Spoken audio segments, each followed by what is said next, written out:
Ассалаумағалейкум құрметті ағайын. Ұлытау аудандық жастар ресурстық орталығының қолдауымен, Ұлытау турсервис жеке кәсіпкерлік ұйымдастыруымен Қойнауы кеңге ғана емес, әсем табиғат пен тарихқа бай шеңбер өңіріндеміз. Ежелден сыр шерткен Тамды өзен бойындағы петроглифтармен, Махат саханасымен, Киік батырдың үңгірімен танысам десеңіз, бізбен бірге болыңыз.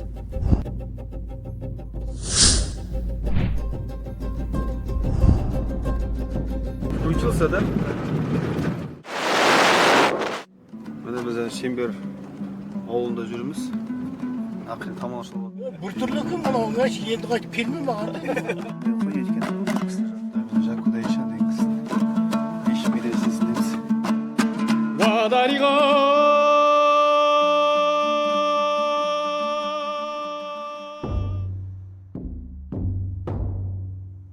Қойнауында тек қана ағалы заттар емес, тарихында жасалған шеңбер деген жерге келдік. Құрметті қонақтар, біз қазір жерде шеңберге келдік. Түскі уақытта келуімізге байланысты Ружан деген жігіт бізді шаңырағында қарсы алып отыр. Әдемі міне арқан шөңге жеген малын бұйыртса құрдағынан дәм татамыз.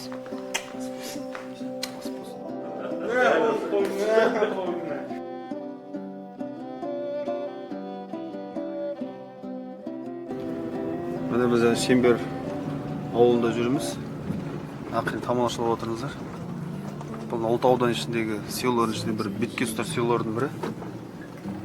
Бәрі жинақы, бәрі тәртіппен. Көрген адам, сосын немене жаңа бір нәрсеге түсіресіңдер ғой. Иттің етінен жеп көрем түсіргенде. Бірақ енді амал жоқ, осы мен екінші рет барайын, балалар болғаннан кейін балалардың бетін қайтармайды. Заман талабы солай аға, ренжімейсің. Оны ренжейін деп отқан жоқпын, өзімнің ана принципі қырғызым мұғалім болдым. Бірақ бір түскен емеспін. Еш нәрсе суретке де түсуден қашып кетем ғой. Осы Қара торғайдың бойында ғана бар. Осы территорияда ғана. Бұндай бейіттер көп жоқ. Бұлараның негізгі аты Дәбей. Дәбей. Қорғасын деп аталу себебі Алыста келгеннен кейін ол аты шықты. Кейіннен ашылды. Қорғасын деген атау кейіннен бері.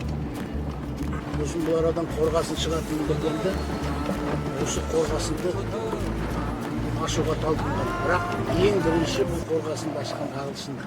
Құрметті қонақтар, Махат сахнасы деген жерде тұрмыз. Бұл жерде тек қана бір текті кісілер, жаңағы тұқымдар ғана жатады. Жаңағы Махат деген кісіден тараған кісінің ұрпақтары ғана жатады. Бұл жаңағы ерекшелігі бұл жерде бір адам қайтыс болатын болса, жаңағы кебінімен тұрады. Сол рудан или сол тектен бір кісі қайтыс болатын болса, оны ары қарай жаңағыдай ор бар екен, орға итеріп, жаңағыдай екінші адамды келіп қояды екен. Ол жаңағыдай үшінші адам қайтыс болған үшін жаңағыдай екінші қайтыс болған адам сол жерде жатады. Солай ғой. Мынау негізі ішкі беті міне. Негізі адамдар қойылады. Арыға түсірмей қой, өйткені бір кісілер жатыр екен. Мынау бір бөлігі әйел кісі дейді. Әйел қайтыс болатын болса осы жаққа қояды, осы жағында ор бар екен, ары қарай итеріп жүреді. Сонда біздің астымызда ар жағында бір отсек бар, жаңағыдай уже кісілердің несі жатыр, сүйектер. Ар жақ бөлімде ол жаңағы ер кісілердің несі екен, жататын жері. Енді арға түсірмей қойып көріп шықтық расымен де. Нәуір бөлігінде бір астында бұны әрине. Әйел адамдар жататын бір бөлмеше, адам ер адамдар жататын бөлмеше, кіре берсе, адам жатқан жанында бір кісі жатыр екен кезінде. Соның жанында бөлек жаңағыдай ары қарай қуыстау жері бар жаңағыдай. Соңғы итеріп жүреді екен. Сосын табыр құпиясы былай қарай төбеге қарай шығатын не бар екен. Алашахандағындай. Екінші этажға шығады. Тарлау бірақ енді сіздер үшін шыға екен.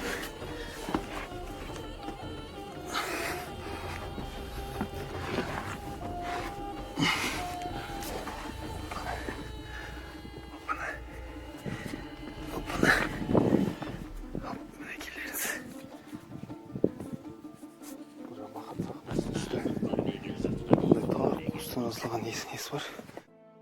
Құрметті достар, Киік батырдың кезінде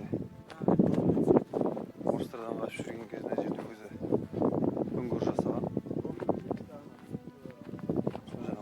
жасақ дейді, тек қана бүйтіп алдында ғана не бар. Şimdi окошко терезе. Алдында мынандай көрініс. Көрдіңіздер ме? Қана төменгі жақта бар пештің ішіне кіріп көреміз. Күйкінің үңгірі. Көрдіңіздер ме? Маңайынан таяну өте қиын. Бар жар.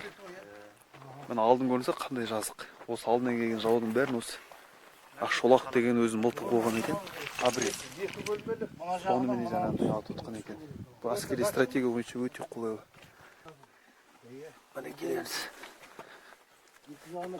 Осы жерден қанша уақыт екен белгісіз, бірақ киквадр осы жерде жанын сақтаған екен. Бүйтіп қарайтын болсаңыздар міне. Жазық өзі көрінбейді. Оның үстіне берген. Расымен қайдан ататқанын білмейді адам. Тамаша жер. Бұл далада жеті атамның қураған сүйегі жатыр. Естеріңде болсын. Кім көрінгенге таптатпай. Бастап жатыр ғой өмірге деген қадамдарыңызды. Мысалы неге осындай гидтік қызметпен, неге осы туризм саласымен бастамасқа. Бір киіз үй қойып қойсаңыздар, мына жерге құрып. Сол жерде ауылдың қымызын, қымыранын беріп, жаңағы құрт қаймағын беріп, бауырсағын берсеңіздер, ол жерге оливье салып алады.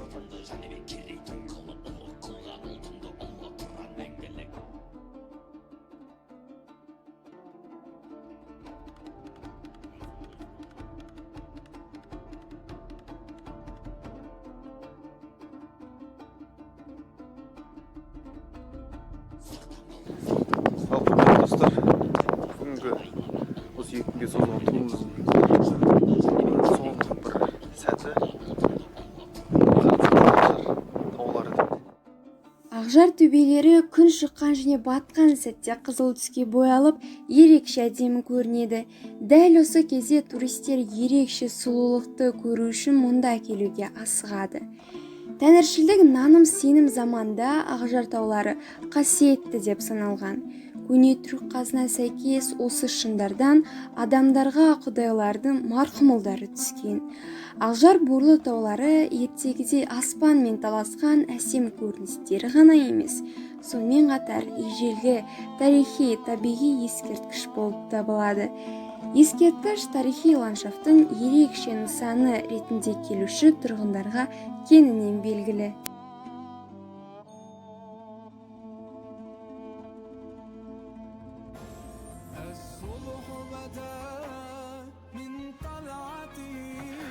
Құрметті ағайындар, Жакуда Ишан деген кісінің мешіт медресесіндеміз. Біз қазір сәтте мешіттің мұнарасына азан шақыратын мұнарасына көтеріп бара жатырмыз. Сол уақытта бәрі күйдірілген кірпіштер.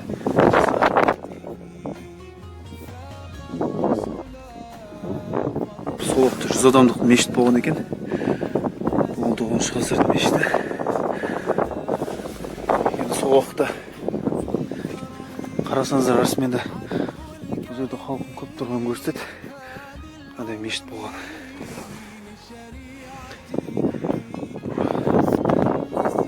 Жеті, 18-20 метрдей биіктік.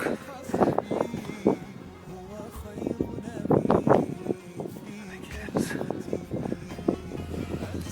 Мындай бір мазарлар тұрған жер, сол жерде медресе болған екен.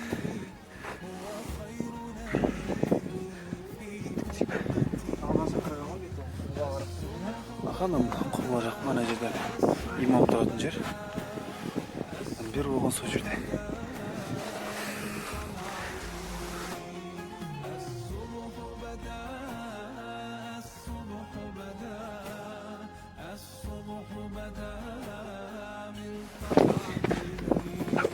Міне келеміз. Мешіттің іші.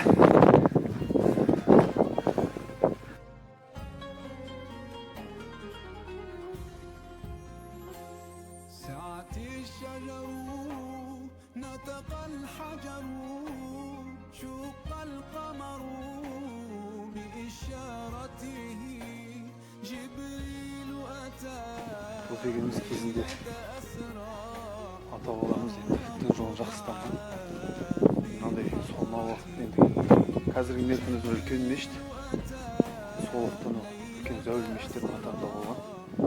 Ата болған дінге жақындығын көрсеткен екен. Соның шеңбердегі 2 күндік саяхатымыз аяқталып, Байтілеу Тамды өзен бойында құтырылықтарға бардық. Кеште түсіп қалды, соған байланысты жанталасып басып жатырмыз. Ертең Байтілеудің басына көрсетемін сіздерге. Тамды өзен бойында шартастар туған Петровск бартар екен, Петровск тастар. Соны көруге бардық. Тамды өзенінің иірімдері бойымен ежелгі суретшілердің тасқа салған галереясы орналасқан.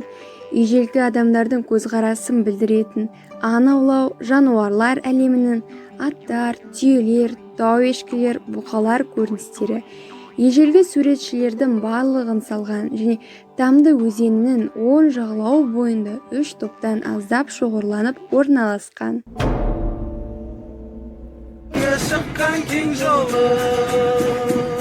Жалаң аяқ жарысқан бала кезімді үй жанында жаны